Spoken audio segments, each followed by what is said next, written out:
The police believed they were responding to another wealthy family's domestic dispute. They had no idea they were about to uncover a fake mistress, a stolen life-saving story, millions of dollars in corporate fraud, and the reason a father chose to let his own daughter bleed rather than protect his reputation. I am Marenza Vale. For 5 years, I believed silence would keep my family together. Instead, it almost cost my daughter her life. The man holding the riding crop over me thought he had erased every piece of evidence. He forgot that technology remembers, even when people choose to lie. Chapter 1. The birthday he turned into a crime. The 21st strike landed across the middle of my back, and for one sharp second, the room disappeared behind a burst of white light. I tasted blood where I had bitten the inside of my cheek. My knees pressed into the cold stone floor of the wine cellar beneath our house in Greenwich, Connecticut. I kept my hands clenched in front of me, not because I was calm, but because Adrian was watching for fear. He was still wearing the dark suit he had chosen for our daughter's birthday party. His tie hung loose around his collar. In his right hand was the leather riding crop he usually kept in the display room near the stables. Celeste Arden stood beside the cellar door, holding the remains of a cream couture dress against her chest. Long strips of silk hung from the waist like torn bandages. She was crying softly. Not enough to lose control. Just enough to make Adrian feel needed. "Admit it," Adrian said. His voice was low, almost reasonable. That was always when he frightened me most. I lifted my head. "I did not do it. Leila did not do it. You have security cameras. You simply do not want to look." His jaw tightened. The next strike came harder. 3 hours earlier, I had been standing beneath a ceiling of blue and silver balloons in a private ballroom in Manhattan, watching our 6-year-old daughter wait for her father. Leila had chosen a cake shaped like a night sky. She had counted every star made from sugar and asked me to save the largest one for Adrian. He had promised her the entire day. He arrived 40 minutes late with Celeste. Celeste was Adrian's executive assistant at Voss Meridian Holdings. She managed his calendar, his private events, and, lately, more parts of his life than any employee should have managed. She entered the ballroom carrying a garment bag. Her eyes were already red. Adrian crossed the room to her before he crossed it to his daughter. Celeste opened the bag and revealed the ruined dress. The fabric had been cut from the shoulder to the waist. Dark marks showed along her thigh beneath the torn material. She told Adrian that Lila had come into the dressing suite and destroyed it. Then she held up her phone. On the screen was part of a message I had sent Adrian 2 weeks earlier. Celeste's gala dress should not be charged as a company expense. The rest of the message was missing. I had written that the audit committee had already questioned personal spending and that approving another $12,000 dress through an event budget could create problems. Celeste turned it into jealousy. She said Lila had heard me complaining and wanted to help me. I asked Adrian to pull the hotel security footage. He did not. He looked at Celeste's tears, then at me, and decided the version he preferred was true. He slapped me in front of 6 guests who had not yet left the room. Lila screamed. Adrian told security to take us home. He said we would settle the matter privately. At the house, he took my phone and car keys. 2 security employees escorted me downstairs. They left when Adrian ordered them out. Then he locked the door. Now in the cellar, he paced behind me and reminded me that I had no active salary, no account he did not monitor, and no family willing to take me back. "Everything you have came from me," he said. "The house, the schools, the clothes, every comfortable day you have had." I stared at the wine racks in front of me. For 5 years, I had planned his dinners, managed his home, organized his charity events, corrected speeches he delivered as his own, and raised our child, while he built a reputation for being disciplined and brilliant. In Adrian's mind, none of that counted because no paycheck carried my name. He raised the riding crop again. The cellar door opened.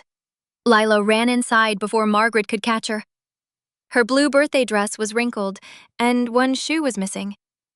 There was frosting on her sleeve. She saw me on the floor and made a sound I had never heard from her before. She threw herself against Adrian's leg. "Stop hurting Mommy!" Adrian tried to pull free. Lila bit his hand. He jerked his leg backward with enough force to send her across the narrow space. Her forehead struck the edge of a wooden console table. The sound was small. The silence after it was not. Lila fell onto her side. Blood appeared above her left eyebrow and ran toward her cheek. Adrian froze. For 1 second, I saw panic in his face. Then Celeste stepped forward. "This is what Marenza has taught her," she said. "She has made that child hate you." Adrian looked from Celeste to our daughter. He chose the explanation that protected him. I crawled to Lila and pulled her into my arms. Her eyes were open but unfocused. "Call 911, I said. Adrian looked toward the door. "No police. She needs a doctor. Margaret can bandage her. We have people at the party who cannot see. Patrol cars outside this house. The acquisition is already sensitive. One call could affect the bridge facility." Voss Meridian was preparing a regional acquisition backed by a $300 million bridge loan. Adrian had spent months telling everyone it would secure his legacy. Our child was bleeding in my arms, and he was thinking about lenders. "Your daughter is bleeding, and you are thinking about the stock price." His face hardened again. He ordered someone to bring down a document folder. The separation proposal had been prepared weeks earlier. That was the moment I understood the dress had only given him an excuse to use something he already had waiting. The document required me to leave the Greenwich house, remain silent about private family matters, surrender most financial claims, and allow Adrian to control the major decisions involving Lila. It also prohibited me from interfering with Voss Meridian. "Sign it," he said. My hand shook as I took the pen. Adrian watched my face and mistook pain for surrender. I wrote the date and time on the first page, September 20th, 2025, 9:18 p.m. Then I wrote that I had received the document under protest. I did not sign the agreement. I folded one copy and pressed it beneath Lila's torn birthday sash. Adrian did not notice. There were other things he failed to notice. My blood was still on the writing crop. The hallway camera had recorded everyone entering the cellar. The intercom near the wine inventory desk was still connected to the household management room. Margaret had heard Adrian order her not to call a doctor. He believed money made evidence disappear. Celeste believed tears made evidence unnecessary. After they left, Margaret came down with a first aid kit. Her face had gone gray. She cleaned the cut above Lila's eyebrow with trembling hands. Then she placed her personal phone beside my knee. "I will say I dropped it," she whispered. She left the cellar door resting against the frame instead of locking it. Lila pressed her face into my shoulder. Her voice came out thin. "Did Daddy hurt you more because I bit him?" I held her tighter, even though every movement pulled at the wounds across my back. "No." She began to cry. "No, Lila. Nothing you did gave an adult the right to hurt anyone. This is not your fault." I said it twice because I needed her to believe it. I said it a third time because I needed to believe it too. For years, I had told myself that staying protected her, that keeping the peace gave her a stable home. Now she was learning to measure her breathing around her father's temper. She was learning the same lesson I had learned. Take up less space, ask for less, stay quiet, and maybe the room will remain safe. I picked up Margaret's phone. I did not need the contact list. I still remembered my brother's number. I had not spoken to Bastian Vale in 5 years. Before I became Marenza Voss, I had another last name, another career, and a family Adrian had convinced me no longer wanted me. Bastian answered on the first ring. "Where are you? Is Lila awake? Is she still bleeding?" I looked at the cellar door. "I am in my husband's wine cellar. Lila is injured. I need you to get us out before Adrian decides his reputation matters more than her life." Bastian did not ask why I had waited so long. He asked if the door was locked, whether Adrian had a weapon, and if I could keep Lila conscious. Then I heard him speaking to someone else. He returned to the line. Police and EMTs are on the way. My security team will remain outside the gate. Do not sign anything else. Keep Lila awake and listen for the sirens. I held the phone against my ear and wrapped both arms around my daughter. For the first time in years, I was not trying to save my marriage. I was waiting for the door to open. The sirens reached us before the footsteps did. Lila lifted her head from my shoulder when the sound rose beyond the cellar walls. I felt her fingers tighten around my dress. "They are here," I whispered. The first knock shook the front door hard enough to carry through the house. Then came a man's voice, identifying Greenwich police and demanding entry. Adrian answered somewhere above us. His tone was controlled, polished, almost offended. "My wife is upset. Our daughter had a minor accident. This is a private family matter." Another voice cut through his. "We need to see them, now." The cellar door opened less than 2 minutes later. 2 officers came down first, followed by EMTs carrying medical bags. Adrian stood behind them, his face tight with fury. I watched his expression change when the officers saw my back. One of the EMTs knelt beside Lila. Another wrapped a blanket around my shoulders without touching the open wounds. Adrian tried again. "She has been under enormous stress. She took our daughter downstairs and became emotional." I looked at the officer nearest me. He took my phone and keys. He had security bring me here. He hit me with the riding crop. He refused to call an ambulance after Lila struck her head. The officer glanced toward the leather crop on the floor. "Do not touch that," he told Adrian. For the first time that night, Adrian was the one receiving instructions. Bastian was waiting outside the gate with Evelyn Hartwell, a family law attorney he had called before leaving Westchester. His security team remained beside their vehicles on the public side of the property. They did not enter the house.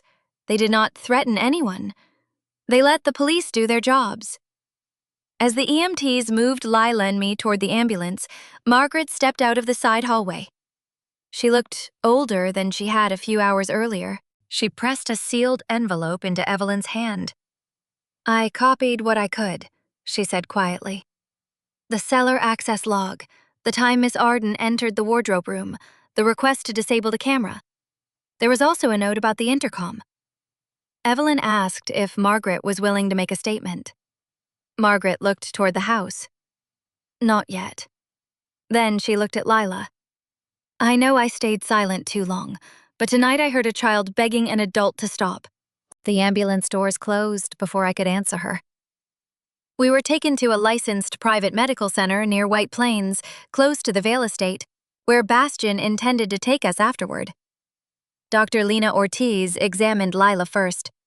The cut above her eyebrow needed stitches, and the doctor ordered imaging because of the force of the impact. There was no bleeding in her brain, but she had symptoms consistent with a mild concussion. When Dr. Ortiz turned to me, she documented 30 separate marks across my back. 6 wounds needed stitches. The rest required cleaning, dressings, medication, and monitoring. I accepted the pain relief. I did not need suffering to remind me what Adrian had done. The photographs were taken under clinical lighting, with timestamps and identifying markers. Each injury was measured and recorded. Dr. Ortiz explained that because Lila had been injured and had witnessed domestic violence, the hospital had reporting obligations. My stomach tightened. "Once this becomes official," I said, "there is no taking it back." Dr. Ortiz removed her gloves and met my eyes. "A report does not destroy a family. It records what happened to one." I nodded. That sentence stayed with me. Detective Lauren Miles arrived before sunrise. She specialized in domestic violence and financial crimes, and she spoke without making promises she could not keep.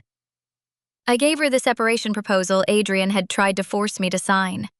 I told her he had taken my phone and keys, ordered security to move me downstairs, and refused medical care for Lila because he feared the effect on Voss Meridian. The police had preserved the cellar as a scene. The riding crop was collected through the proper process. Preliminary testing found my blood on the leather. The intercom system had recorded part of Adrian's voice, demanding a confession and ordering Margaret not to call a doctor. The hallway camera confirmed when each person entered and left the cellar. Detective Miles explained that the evidence could support assault, unlawful restraint, and child endangerment, but the final charges would be determined after review by the prosecutor. Adrian was not arrested that night. That angered Bastian more than it angered me. I had spent years watching Adrian turn impatience into a weapon. I understood that a careful case would protect us better than a dramatic arrest followed by weak evidence. On September 22, Evelyn filed for emergency relief at the Connecticut Superior Court in the Stamford-Norwalk Judicial District. The judge reviewed the medical records, photographs, intercom audio, hallway footage separation proposal, and my sworn statement. The court granted temporary custody of Lila to me and issued a temporary restraining order. Adrian could not contact either of us directly or approach the Vale estate, Lila's school, or the medical center. All communication had to go through attorneys until the full hearing. It was temporary, but it was the first boundary Adrian could not rewrite by raising his voice. His mother tried. Diane Voss left a voicemail with Evelyn before the order was even 24 hours old. Adrian lost control once she said, "Lila needs her father." 1,200 employees depend on that company. Think about what public scandal could do to innocent people. I listened to the message twice. Then I dictated my response to Evelyn. Lila needs a father who is safe. Blood does not turn danger into love. At the Vale estate, Bastian waited until Lila was asleep before asking the question that had been sitting between us. "Why did you not call for 5 years?" I looked at the bandages around my hands. "Adrian said you wanted to control me. He said the family would only help if I admitted the marriage was a mistake." Bastian stared at the floor. "I did say things that made you feel judged. You told me I would come crawling back.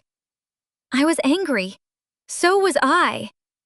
Silence stretched between us. Then I told him the harder truth. I was too proud to come home and admit that I had given up my career for a man who slowly convinced me I could not survive without him. Silas and Rowan arrived later that morning.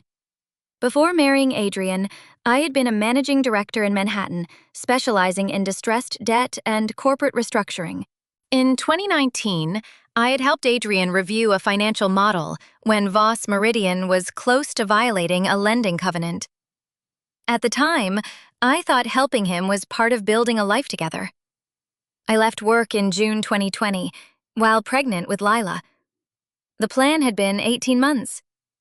Every time I discussed returning, Adrian asked why success mattered more to me than being a good mother. Eventually, I stopped asking. Evelyn insisted we review my personal finances immediately. My credit score had dropped. Several shared accounts no longer allowed me full access. Then we found a line of credit for $2.4 million tied to the Greenwich property. My electronic signature appeared on the documents. I did not remember signing them. Bastian brought in Daniel Mercer, a forensic accountant, but he warned us the full tracing would take time. That afternoon, Rachel Kim met Lila for an initial trauma assessment. Lila sat against my side and watched the door each time it moved. She tried to answer every question correctly, as if one wrong word might make someone angry. Before Rachel left, Lila looked at me. "If Daddy says sorry, do we have to go back?" "No," I said. "An apology does not automatically make a place safe."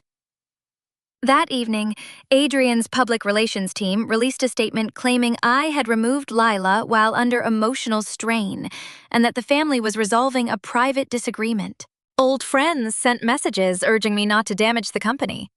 Rowan wanted to publish photographs of my injuries. I refused. I would not use Lila's blood to win a public argument. Evelyn released only a brief confirmation that a Connecticut court had issued temporary protective and custody orders. She asked the media not to approach a minor child. 2 days later, Silas entered the library holding his phone. Graham Pike, the head of information security at Voss Meridian, had contacted him through outside counsel. Celeste had requested that the camera in the wardrobe room be disabled on the afternoon of the party. The main feed had gone dark, but the new security system created an automatic cloud backup that remained available for 72 hours. Silas looked at me. Celeste believes she erased the only thing that can prove you did not touch that dress. Lila was asleep beside me, one hand curled beneath her cheek. Then preserve it, I said, before she realizes she failed. Silas contacted an independent digital forensics firm before midnight. He refused to let Graham email the footage, download it to a personal device, or carry it out of Voss Meridian on a flash drive. By sunrise, 2 certified examiners were inside the company's security office with outside counsel present. They copied the cloud data, created a cryptographic hash, and documented every person who handled it. Celeste had spent years surviving through ambiguity. Silas intended to leave her none. We watched the recording that afternoon in the library at the Vale estate. The timestamp read 4:18 p.m. Celeste entered the wardrobe suite alone. She checked the hallway, locked the door, and removed a pair of scissors from the hotel's sewing kit. For several seconds, she simply looked at the cream dress hanging in front of her. Then she began cutting. She sliced through the shoulder, opened the seam at the waist, and pulled at the fabric until the damage looked frantic instead of deliberate. Afterward, she lifted her skirt and pressed her fingers hard into her thigh. She repeated it until dark marks appeared beneath her skin. Then she stood in front of the mirror and practiced crying. Once, twice, a third time with her shoulders trembling. Finally, she opened a screenshot of my message about the dress being charged to Voss Meridian. She cropped out the lines about the audit committee and enlarged the sentence that made me sound bitter. No one spoke when the video ended. Bastian looked at me as though he expected relief. I felt none. The video proves I did not touch the dress, I said. It does not explain why my husband needed so little evidence to hurt me. The room stayed quiet. Adrian had not been forced to believe Celeste. He had chosen the version of events that allowed him to punish me.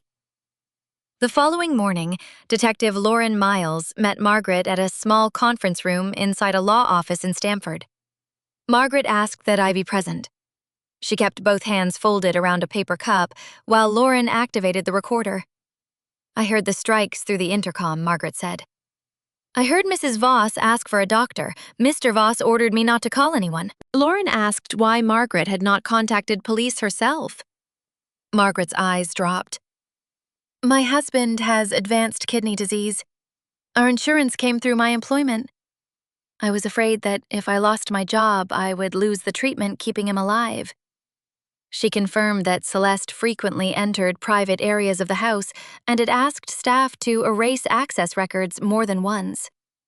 She also admitted knowing Celeste had requested the wardrobe camera be disabled. When the interview ended, Margaret looked at me. I should have opened that cellar door sooner. I did not tell her it was all right. It was not. Your statement today does not erase your silence that night, I said. But it may keep another child from being left alone in a house where everyone is afraid to speak. Margaret nodded and signed the affidavit.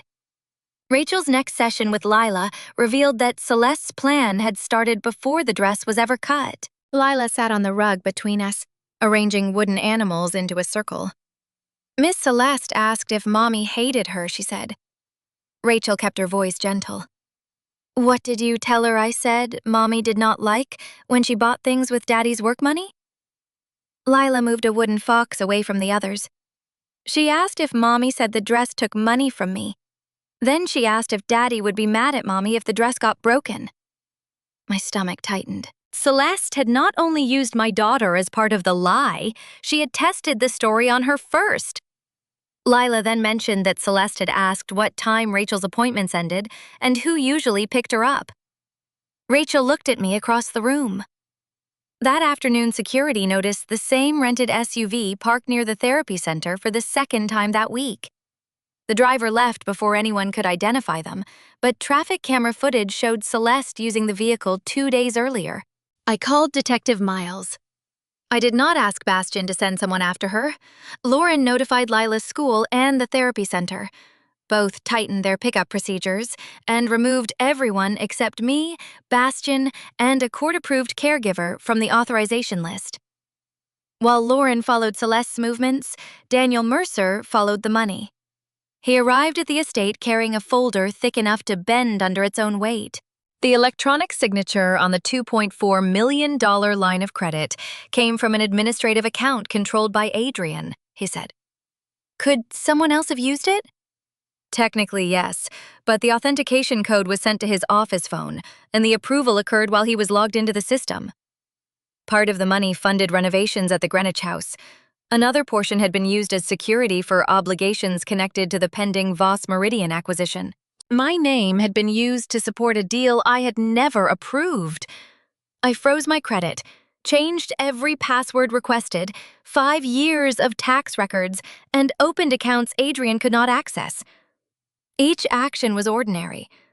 That was what made them feel powerful. Naomi Brooks contacted Silas through outside counsel 2 days later. She had served as chief compliance officer at Voss Meridian for 7 years. Adrian had dismissed her concerns often enough that she had begun keeping copies. We met in a private office in Manhattan. Naomi placed a list of payments on the table. Arden Event Strategy LLC received approximately $3.8 million between February 2021 and August 2025. I looked at the company name. Celeste owns it. Through 2 layers of registration, yes, Voss Meridian had also paid more than $620,000 for Celeste's apartment, car, travel, clothing, and personal events. Naomi had warned Adrian about the vendor and about unusual access logs. He told me Celeste was essential to executive operations, Naomi said. When IT flagged her access to restricted records, he accepted her explanation that the system was malfunctioning. Bastian leaned forward. We send this to the lender today. No, I said. He turned toward me. Marenza, the bridge loan is where Adrian is vulnerable. It is also where 1,200 employees are vulnerable. 43 major vendors depended on Voss Meridian. Its pension plan held $68 million, belonging to people who had never met Celeste and had never seen the inside of Adrian's house. I would not use them as collateral damage. We protect payroll first, I said. Freeze the fake vendor. Put the evidence before the audit committee, hire an independent forensic team, then prepare for restructuring if the lender refuses to extend. Bastian studied me for a moment. It had been years since anyone in that room had heard me speak like the woman I used to be. Martin Kessler, the lead independent director, was less impressed. When we met with him, Naomi, Daniel, and outside counsel, he looked directly at me. You are in an active custody dispute with our CEO. Why should I believe this is not personal revenge? Because I am not asking for his job, I said. I am not asking for stock, a board seat, or control. I am asking for an independent committee to verify the records. Martin agreed. On strict conditions, I would not participate in discipline involving Adrian. I would not access criminal evidence outside the scope of corporate risk. Any advice I gave would be supervised by outside counsel. Then Naomi produced one more file. It was the restructuring model from 2019, the one I had helped Adrian build when Voss Meridian was close to breaching a lending covenant. The metadata listed me as the original author. The board presentation listed Adrian. My name had been removed before the final version was submitted. Martin read both files without speaking. The achievement that had helped Adrian become CEO had been built from work he later dismissed as help from his wife. That evening, the audit committee suspended his authority to approve special expenditures. They also sent him the wardrobe video. Adrian called Celeste as soon as he finished watching it. We learned later that she denied everything and accused my family of fabricating the footage. But the video came from Voss Meridian's own system. The timestamps, access logs, and cloud records matched. For once, Adrian could not make the evidence disappear by refusing to look at it. He called me from an unfamiliar number. I did not answer. His first email said he knew the truth about the dress. The second said Celeste had manipulated him. The third said he had lost control. Evelyn responded on my behalf and reminded him that the protective order required all communication to pass through counsel. I read his words once. Then I closed the message. Celeste had created the lie. Adrian was still responsible for what he had done with it. 2 days later, Silas entered the library with a faded emergency report. It came from a crash on the Hutchinson River Parkway on November 17, 2018. According to the 911 summary, a woman had pulled Adrian from his burning car before emergency crews arrived. She had been taken to another hospital with burns, and no identification attached to the consolidated report. The description included a crescent-shaped scar on her left wrist and a white jade pendant found near the wreckage. I looked down at my wrist. The old scar was still there. Silas did not call it proof. We still need the hospital record, the insurance file, and the responder who gave this statement. I remembered trying to tell Adrian years earlier that I had been at that crash. He had laughed and accused me of stealing Celeste's story because I could not stand how grateful he was to her. Silas closed the folder. "This time, we will not rely on your word," he said. "We will let the records identify the woman who pulled him out." Chapter 4. The man who chose the lie, Silas, spent the next 10 days building a chain no one could dismiss as memory or coincidence. He located the original 911 recording, the hospital intake record filed under my maiden name, the insurance claim for the burns on my shoulder and wrist, and a retired paramedic named Howard Ellis, who still remembered the crash. Howard agreed to speak by video. His hair had gone white, but his voice was steady. The woman would not leave him, he said. The car was already smoking. She kept one hand against his neck and told him not to close his eyes. Silas asked if he remembered her exact words. Howard looked toward me on the screen. She said, "Do not close your eyes. The car is going to burn." The room seemed to narrow around me. I had not heard that sentence in 7 years, but I remembered the weight of Adrian's head in my lap, the smell of gasoline, and the heat rising behind us. Howard also remembered the crescent-shaped scar on my left wrist because he had wrapped a bandage over it before treating the new burns. The hospital photographs matched. So did the white jade pendant shown in an old insurance file. Celeste had been a junior executive assistant then. She reached the scene after the ambulances left. According to a property log, she collected a bag of personal items from the wreck and later produced my pendant at Adrian's hospital room. He had accepted it as proof. Months later, I met him at a financial conference in Manhattan. At first, I did not recognize him. The man I had dragged from the car had been covered in blood and smoke. When I finally understood who he was, I tried to tell him. He laughed. He said gratitude had made Celeste important to him and accused me of being jealous. I had been afraid that insisting would make him leave.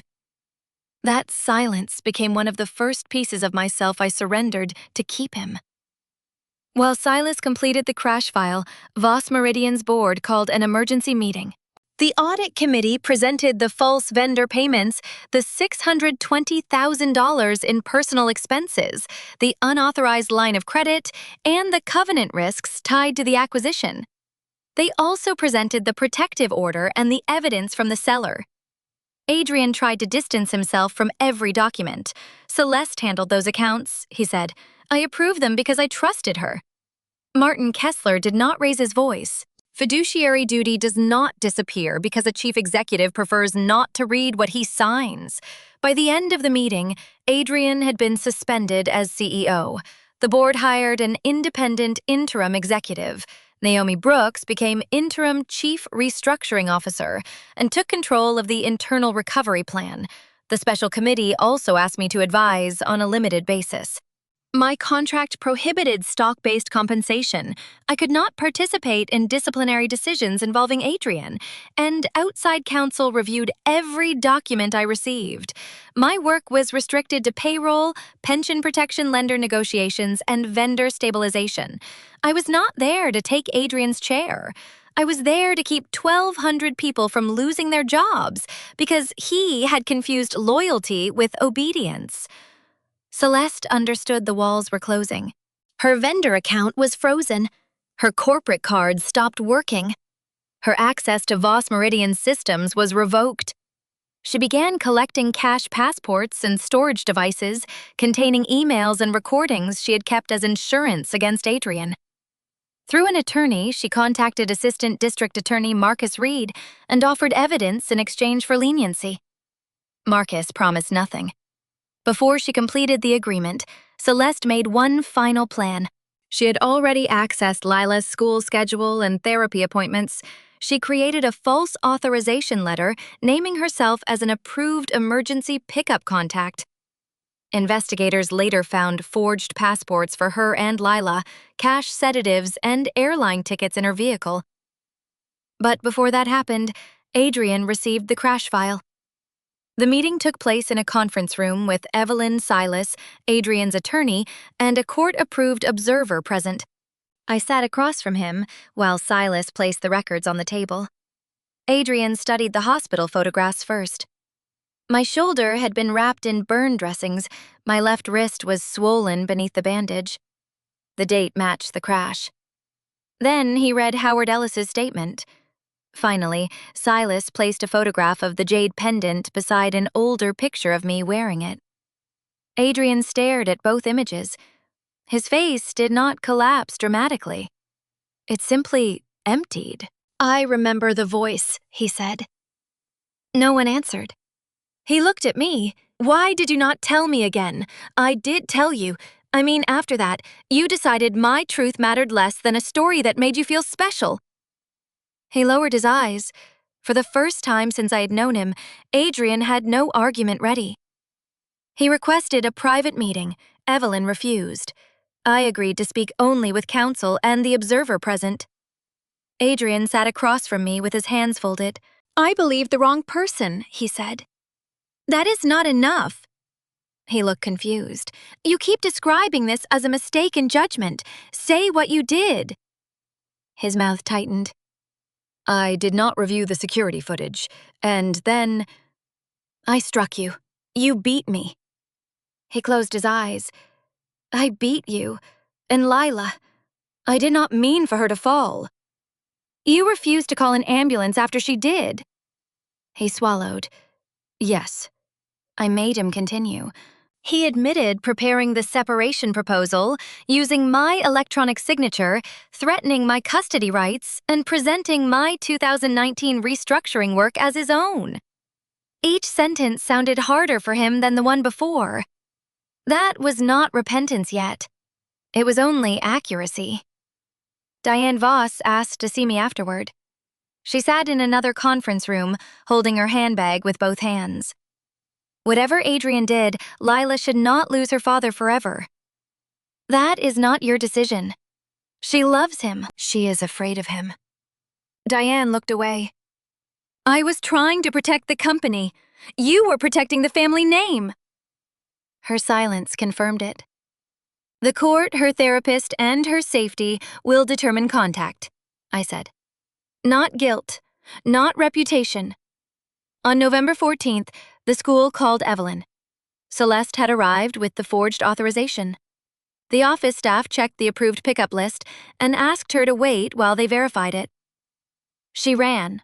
The school locked the gates and moved Lila into a secure counseling room. Detective Lauren Miles and local officers reached the parking lot before Celeste could leave. She resisted when they opened the driver's door, but the struggle lasted less than a minute. The passports, medication, cash tickets, and storage devices were recovered from the vehicle. Investigators began reviewing possible charges involving forgery, custodial interference, attempted unlawful removal of a child, fraud, and obstruction. No one called it a conviction. Not yet. When I reached the school, Lila was sitting with Rachel, clutching a paper cup of water. She climbed into my arms. "Did Miss Celeste try to take me because you got her in trouble?" "No." I held her face gently between my hands. "Adults are responsible for their own choices. You are not a prize, and you are not a tool anyone gets to use." The devices found in Celeste's car contained more than evidence against her. There were emails showing Adrian had received warnings about questionable invoices and approved them anyway because he did not want anyone examining his relationship with her.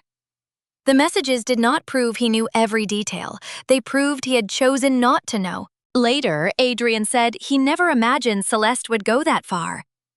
I looked at him across the same conference table where he had learned who saved his life. "Celeste created the lie. You turned it into violence. She did not force you to beat me. She did not force you to make your daughter afraid of her own father." His voice dropped. "Is there anything I can do to fix this?" "Stop asking me what you need to do so you can feel forgiven. Tell the truth in court.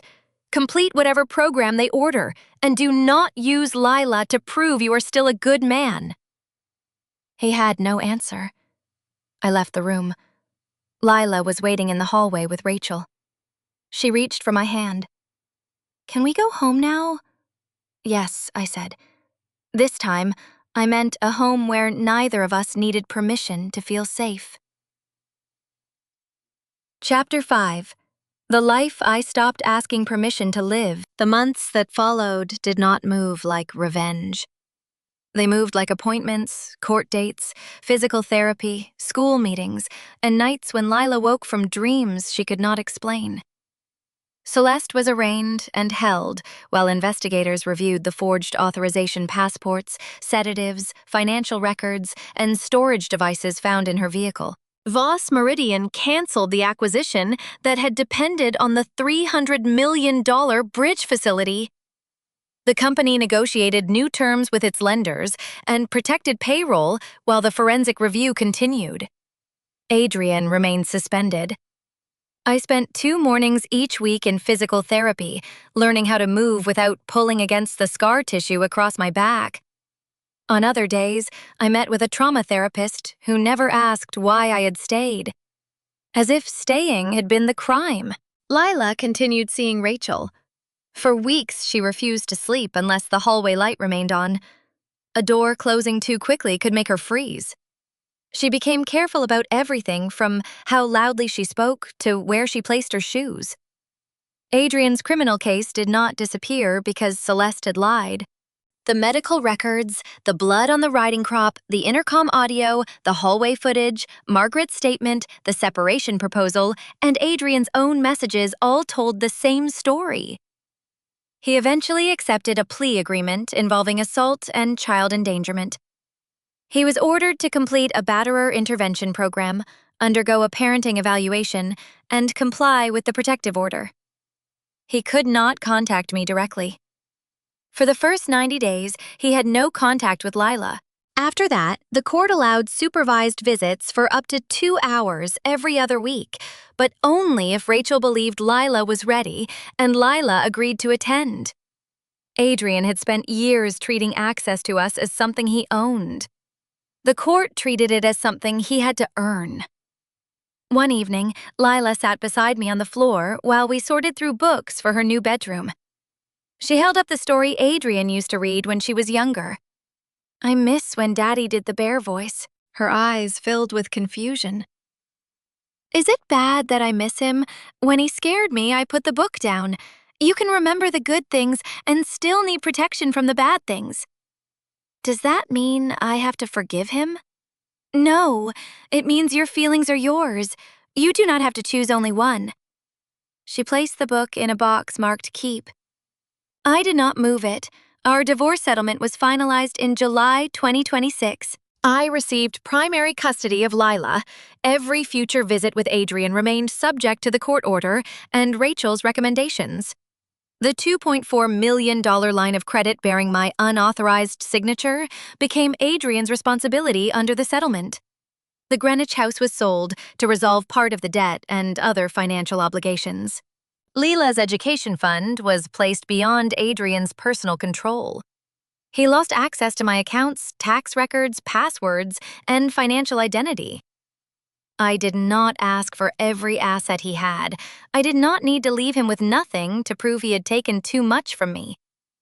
Voss Meridian formally removed him as chief executive in December 2025.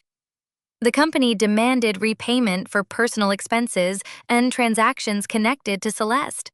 Adrian sold part of his ownership interest and other property to meet those obligations. He was not homeless. He was not standing on a street corner begging strangers for mercy. His consequences were quieter and more permanent. He lost the office where no one questioned him. He lost the reputation that had protected him. He lost the ability to enter my home or see his daughter whenever he chose. He had to watch other people repair what he had damaged. An independent interim chief executive took control of Voss Meridian. Naomi became interim chief restructuring officer. The special committee retained me for 8 months under strict limits. I received no stock and no compensation tied to the share price. I did not participate in decisions involving Adrian. Outside counsel reviewed my access and assignments. My work focused on the people who had not caused any of this. We protected most of the 1,200 jobs. We preserved the $68 million pension fund, paid smaller vendors, eliminated the false contracts, and rebuilt the compliance system Adrian had treated as an inconvenience. Martin later corrected the company's historical records to identify me as the author of the 2019 restructuring model. He asked whether I wanted Adrian's name removed from the presentation. No, I said. Just put mine back where it belonged. I did not need to erase him to restore myself. At first, I worked only a few hours a week. Sitting too long made my back ache. Sudden sounds could pull me out of a conversation. Some mornings, I opened a financial model and stared at it, afraid that 5 years away had taken something I could not recover. Then the numbers began making sense again. In early 2026, I accepted an independent restructuring project unrelated to Voss Meridian. Bastian did not ask whether I was ready for something larger. He let me decide. By summer, I had begun funding a small program that helped women review credit reports, retrieve tax records, and recognize signs of financial abuse. I had spent years believing independence was something I had lost. It had only been buried beneath permission. Celeste accepted a plea agreement in August 2026. Her cooperation and the evidence she provided against Adrian reduced part of her exposure, but it did not erase the false vendor, the $3.8 million, the forged documents, the obstruction, or her attempt to remove Lila unlawfully. In November, she was sentenced to approximately 9 years in prison, ordered to repay assets, and given 3 years of supervised release after incarceration. She had built her life around convincing powerful people that she was indispensable. In the end, the records described her without admiration or fear. Margaret lost her position when the Greenwich house was sold. A witness support agreement and transition package preserved her health insurance while she found new employment. She sent me a handwritten letter. She apologized for hearing what happened and waiting too long to act. I wrote back that her testimony helped place the truth on the record. I also wrote that neither of us should pretend her earlier silence had caused no harm. Forgiveness, when it came at all, did not require pretending. I visited my father that fall. Thomas Vale looked smaller than I remembered, but his voice was steady. "I am sorry I let the distance become a wall," I told him. He shook his head. "I do not need you to prove I was right about Adrian. I need you and Lila to be safe." Bastian, Silas, and Rowan did not become perfect brothers overnight. Bastian still tried to solve problems before asking what I wanted. Rowan still wanted to answer every public insult. Silas still treated emotions like evidence that needed verification. But we learned how to disagree without disappearing from one another. After several months in the intervention program, Adrian sent a letter through Evelyn. He did not ask me to come back, He admitted that he had refused to investigate the dress beat and me denied medical care to Lila, threatened my custody rights, used my electronic signature, and taken credit for my work. He admitted that protecting Celeste had made him feel loyal, important, and needed. He wrote that he did not expect forgiveness. I read the letter once and placed it in a drawer. I did not answer. Not because I wanted him to suffer. His feelings were no longer mine to manage. In December 2026, we held a late birthday celebration for Lila at our home in Westchester. There was no ballroom and no couture dress. There were paper snowflakes, a chocolate cake, school friends, family, and too many cups of hot cocoa. Lila wore a pale blue dress she had chosen herself. Rachel came. Naomi stopped by. Margaret stood near the kitchen with Bastian and laughed when he ruined a tray of cookies. A balloon burst near the window. Lila flinched and reached for my hand. She took one breath, then another, using the rhythm Rachel had taught her. A moment later, she returned to her friends. Adrian was not at the party. His supervised visits took place separately. He sent a card through the approved monitor with no request promise or pressure attached. Lila placed it in a drawer and went back to opening presents. I did not tell her what to feel. That night, she fell asleep on the sofa, holding a stuffed fox. I carried paper plates into the kitchen while Bastian helped gather cups. He asked whether I wanted to hear the latest news about Adrian. No, I did not say it to sound strong. I truly did not need to know how much he had lost in order to understand what I had survived. The house was smaller than the one in Greenwich. My documents were locked in a safe only I controlled. My accounts belonged to me. Lila no longer listened for footsteps on the stairs before deciding whether it was safe to speak. I once believed revenge meant taking everything from Adrian. But when I looked at my daughter sleeping in a home no one could force us to leave, I understood that I had received something better. He was no longer the man writing the ending of my life. Do you think an apology still has meaning when it comes only after the person who caused the harm has lost control? Share your thoughts in the comments and stay with the channel for more stories about betrayal, justice, and women reclaiming their lives.